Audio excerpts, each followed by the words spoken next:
Boa tarde, professora Fábia. Estamos aqui hoje para fazer uma entrevista sobre História Oral na Educação do projeto Nosso de Memória.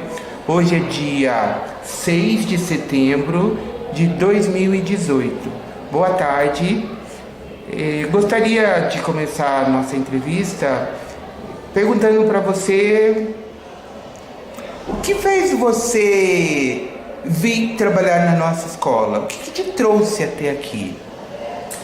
Boa tarde a todos vocês, é com muita alegria que eu concedo essa entrevista ao professor Wagner, meu colega de trabalho de tanto tempo.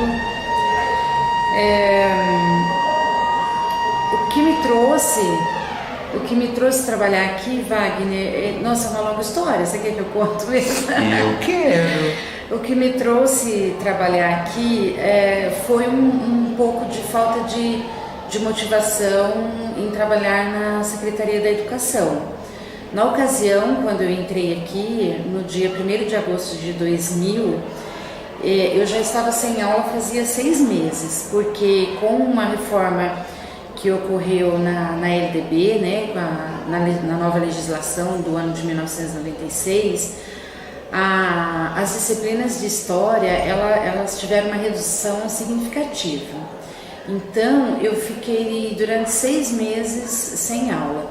Nesse período em que eu fiquei sem aula, eu encontrei com o meu primo, que lecionava aqui, o professor Márcio, na área da mecânica, e ele comentou comigo que a professora Leico de História, ela estava se aposentando e que a ETEC ia abrir concurso para ingressar, né? Para ingressar ali os novos concursados na área de História. E foi interessante porque em seguida, quando eu encontrei com o professor Márcio, eu também encontrei com o professor Oswaldo, que é um professor conhecido da família da minha mãe. A sogra dele era muito conhecida da minha mãe. E ele também mencionou que a professora de História estava saindo e que era uma oportunidade de eu vir aqui prestar o concurso, uma vez que a Secretaria da Educação tinha reduzido bastante as aulas, né? Eu confesso que me deu um frio na barriga, né? Porque eu pensei, nossa, a ETEC, eu lembro da ETEC, não era nem chamado de ETEC, era industrial, né, na época. Eu lembro que a gente falava do industrial no Mogi Guaçu e a gente via como uma escola imensa, maravilhosa, de muitas oportunidades, muito parecido com a FEG no Mogi Guaçu, né? Porque eu era de lá. E vim, então fiz a minha inscrição, prestei o concurso, vim para cá, né? Mas não vim sem saber o que era ETEC, não, né? Eu sabia de tudo isso que eu comentei, que eu conhecia, né, na juventude, que a gente sabia dela, mas depois eu fui procurar saber mais sobre a ETEC. Então fui observar os cursos, a minha possibilidade de atuação, e aí soube, né, que quando esse concurso estava sendo aberto, a ETEC estava saindo de um momento de greve, né? E até eu espantei, eu falei, nossa, momento de greve, eles são muito bem remunerados e estão fazendo greve, imagine nós que somos da Secretaria da Educação, né? Então o que me motivou a vir para cá foi esse episódio. E vim para cá, na época era um concurso de acho que aproximadamente 12 aulas de História, 1º, 2º e 3º anos do ensino médio. Tá, legal. E assim, gostaria que você falasse um pouquinho dessa sua formação, para nós, então. A minha formação é em História Plena, né? Que a gente fala licenciatura plena em História. Eu fiz a minha graduação na Faculdade de Amparo, hoje é conhecido como Centro Universitário Amparense. E a cidade de Amparo era uma cidade que ela tinha muita preocupação com preservação de patrimônio, memória, né? A gente observa pelos prédios, os prédios hoje públicos, casarões, e é uma cidade que ela por si só ela tem uma tradição muito grande de arte e cultura, né? E a minha formação então foi no meio dessa cidade, né? Onde a gente tinha muito contato, enfim, com essa relação de preservação, de museus, de memória, né? O meu curso os componentes curriculares é muito específico, é história antiga, história medieval, história moderna, né? Antropologia, sociologia, psicologia, eu tive também, e as metodologias de ensino, né? Então, as disciplinas que eu vejo na minha formação que mais me marcou foram essas, né? Antropologia, que saiu um pouquinho das específicas, então foi antropologia, sociologia e psicologia. Foi assim. E a sua formação e as aulas? Quais foram as aulas além do concurso que você deu aqui? E o que além da aula você fez na nossa escola? Ai, Wagner, fiz bastante coisa e ao mesmo tempo acho que fiz tão pouco, porque acho que a ânsia da gente sempre querer fazer mais. Eu tenho muita dedicação com a educação, eu gosto muito, então o fato de eu ter passado no concurso aqui e ter permanecido aqui na escola sem ficar mudando muito de unidade escolar, para mim foi muito bom. Aqui eu lecionei História logo nos primeiros anos, depois eu lecionei Ética e Cidadania, lecionei a disciplina de Projetos, que era uma disciplina bem voltada para as questões de humanidades mesmo, na ocasião, isso foi no começo dos anos 2000. E depois, logo em seguida, eu lembro que o diretor Magalhães, ele já me convidou para ser assistente técnico de direção, que era um cargo responsável pelas questões da secretaria acadêmica. E ali eu fiquei até 2008 na secretaria acadêmica. Então eu falo assim que eu atuei muito tempo como ATD, né, na ocasião que assim que a gente era chamada, né? Mas depois de 2009 até hoje, quando eu retornei para a sala de aula, então hoje se equiparou, né, o tempo de exercício como ATD e o exercício de magistério. E mais acho que eram uns 5, 6 anos que eu tinha no estado também, né? Então aqui foram essas áreas. Tive alguns momentos de coordenação pedagógica também, mas foi muito curto. Mas foi nessa área, se eu não estiver esquecendo de nada, acho que foi por aí mesmo. E minha pergunta vai ser provocativa. Pode ficar à vontade. Atuando no grupo de memória, como que você pensa e como que você imagina ajudar na preservação da memória da nossa escola? Olha, Wagner, eu só fui realmente ter reconhecimento do que não reconhecimento, conhecimento do que era a importância dessa escola depois que eu comecei a atuar aqui dentro. Eu vou ter que ser sincera com isso, porque eu só fui descobrir a dimensão que ela tem quando eu comecei a trabalhar aqui. Então, sem dúvida nenhuma, trabalhar na preservação da memória, eu acho que é auxiliar que não só os alunos que passaram por essa escola, mas também todos os demais alunos que ao longo de sua vida fizeram um curso técnico, possa se identificar com práticas que foram desenvolvidas ao longo do tempo, né? A gente pega essa escola na década de 70, era o técnico em mecânica, depois o técnico em secretariado, tudo de nível médio. Na década de 80, essa escola vem só com a questão do ginasial, como era chamado na época. Depois, em 90, ela estava minguando, né, com cursos muito pouco. Depois, em 2000, ela alavanca. Eu acho que é história que você vai registrando, você tem que ir guardando, né? para contar mesmo como que é a evolução desse curso técnico no estado de São Paulo, né? Porque não é só a nossa ETEC em Mojimirim que teve essa modalidade de ensino. Nós temos na FEG, nós tivemos o curso técnico em edificações e o curso de magistério, depois, acho que se eu não me engano, depois teve eletrônica, né?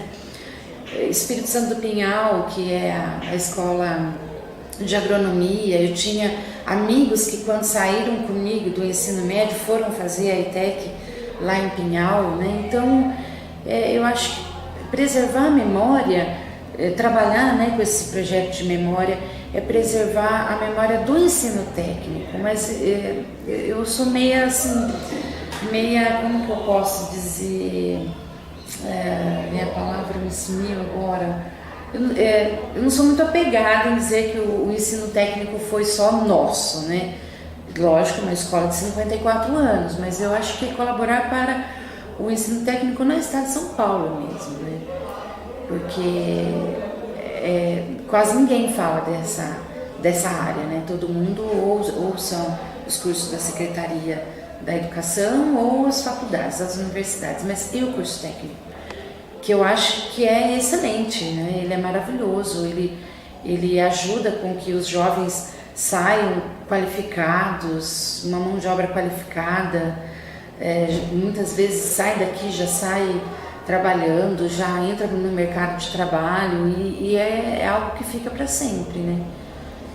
Então eu penso isso. Quando eu comecei a trabalhar com esse projeto de memória, eu falei, gente, eu estou falando da preservação do ensino técnico no estado de São Paulo, né?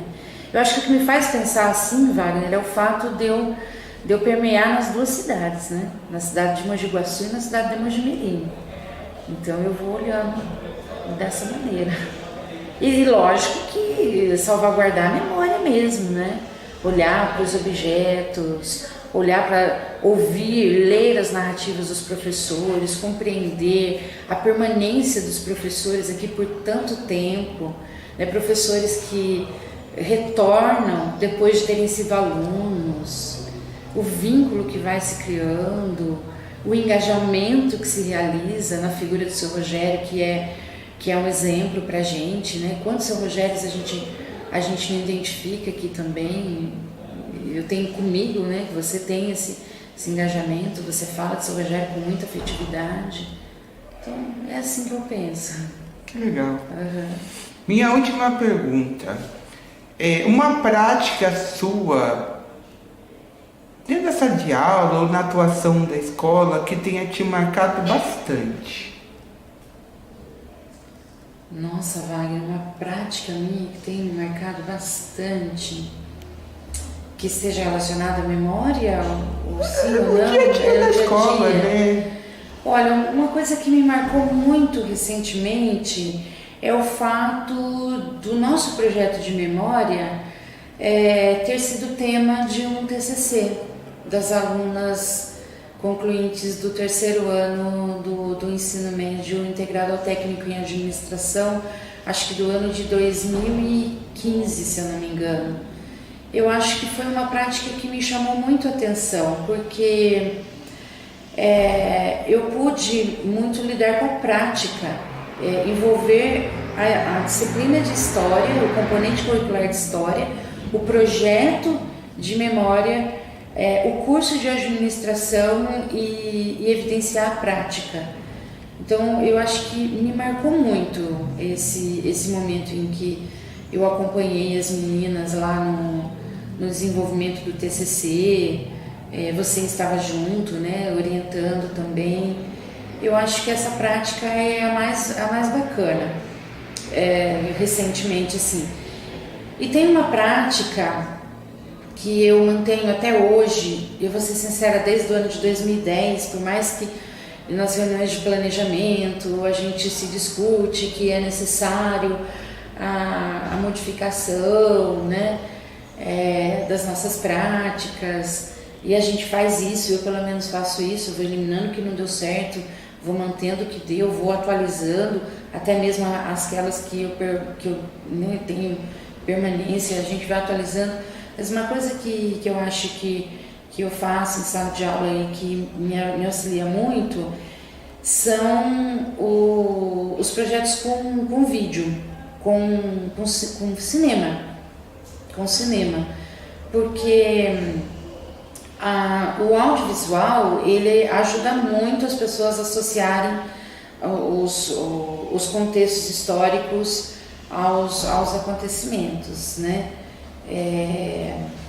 Aos personagens históricos, tudo mais. Então eu procuro trabalhar muitos filmes clássicos com os alunos para que eles percebam esse tempo diferente, né? Então eu trabalho filme assim, A Guerra do Fogo, eu não abro mão e às vezes eu vejo lá que o filme A Guerra do Fogo foi um item, né? Tá lá na lista de itens de filme da Unicamp.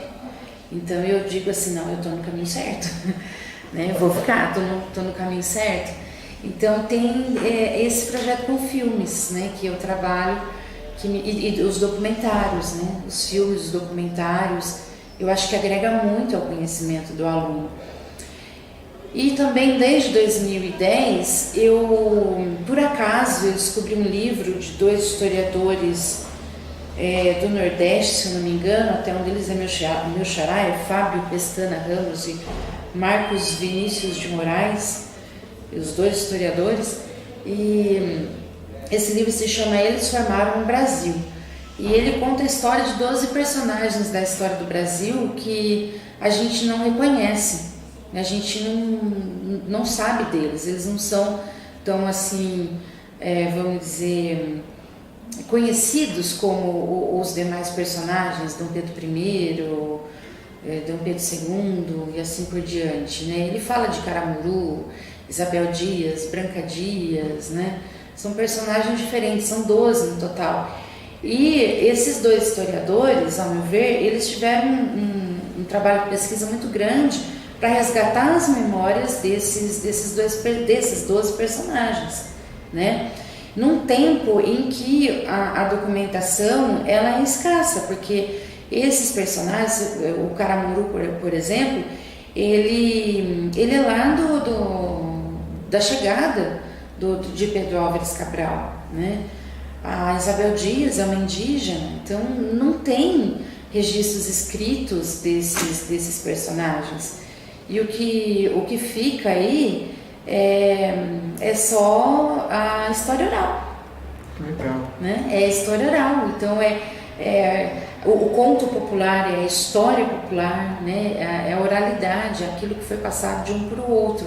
Então esses 2 projetos eles me realizam muito. E o livro Eles Formaram o Brasil mais ainda. Porque às vezes os alunos me questionam, professora, mas como que esses 2 historiadores conseguiram encontrar isso desses personagens? E aí eu venho narrando tudo que eu falei, mas não tem exame escrito, não tem relato escrito, não tem registro escrito, então tem que buscar o relato oral, a veracidade de tudo isso. E aí eles já vão se posicionando como, eu brinco com eles, mini historiadores, né? Indagadores, investigadores. Eu brinco com eles, eu falei, vocês vão ser Sherlock Holmes agora, hein? Vamos tentar descobrir isso aqui. Então essas práticas, eu acho que colaboram muito aí. A do TCC também foi muito bacana. Legal. Professora, obrigado pela sua entrevista. Tem alguma coisa que você gostaria de falar que a gente acabou não mencionando, para a gente concluir? Eu gostaria de dizer um pouquinho da minha infância também, né? Como que a minha infância colaborou para que eu estivesse atuando hoje no que eu sou? Sempre. Eu sou professora, atualmente tenho o projeto de memória e eu lembro que quando eu era criança eu gostava de brincar muito de escolinha. Tava todo mundo brincando de casinha e eu brincando de escolinha, né? Então aquilo que parecia ser coisa de criança não foi, se transformou numa profissão. E eu gosto muito da área da educação, né? Tanto que Eu falo que eu tenho 3 formações, né? Eu tenho História, Pedagogia e Língua Portuguesa. Então eu gosto muito da atuação na educação mesmo. E eu lembro de uma coisa muito particular, porque quando eu era criança, eu tinha poucos brinquedos na minha época, né? Tinha lá aqueles brinquedos que eu gostava especificamente, na época eu não gostava de brincar em casinha, né? Fogãozinho não era nem comigo, né?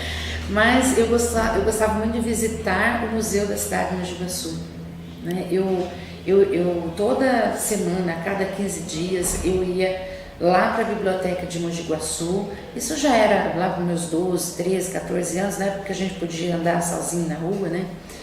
Andar de ônibus, andar a pé e tudo mais, com segurança, tranquilidade, né?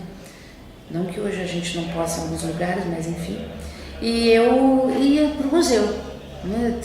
Chegava uma hora assim, teve uma ocasião assim que a mulher falou assim: moça, mas menina, você tá aqui toda semana, você vai ver as mesmas peças. Eu falei: não tem problema, eu tô vendo a mesma peça, mas com um livro diferente. Ah, mas então onde você veio? Aí eu vim na biblioteca, e da biblioteca eu tô aqui no museu, né? E hoje em dia, para onde eu vou passear, a primeira coisa que eu faço assim é buscar logo o museu da cidade. Cadê o museu? Quero ir, né? E uma outra coisinha que eu queria falar é dizer o quanto eu gosto dessa escola, né? Por gostar muito da educação e achar que a gente sempre tem que desenvolver um projeto pedagógico ideal. O que o projeto ideal seria numa única escola, eu acho que aqui é o lugar, porque já faz 18 anos que eu estou aqui. Vejo muita perspectiva aqui ainda, né, de continuar com esse projeto de memória, com a educação. A gente ouve falar nessas reformas do ensino médio, mas elas não me abalam não, né? Eu tenho essa capacidade de readaptação, os meus colegas também têm. Eu acho que nós da área de humanas temos essa capacidade. E quando se faz as coisas com muito compromisso, responsabilidade, seriedade, tudo se transforma, né? Tudo se transforma. Então eu sou uma apaixonada por essa escola, apaixonada pelo ensino técnico, gosto muito de ensino técnico mesmo, e é isso aí. Professora, muito obrigada. Eu que agradeço a oportunidade de vocês e espero contribuir com a história oral da educação profissional mesmo. Obrigada.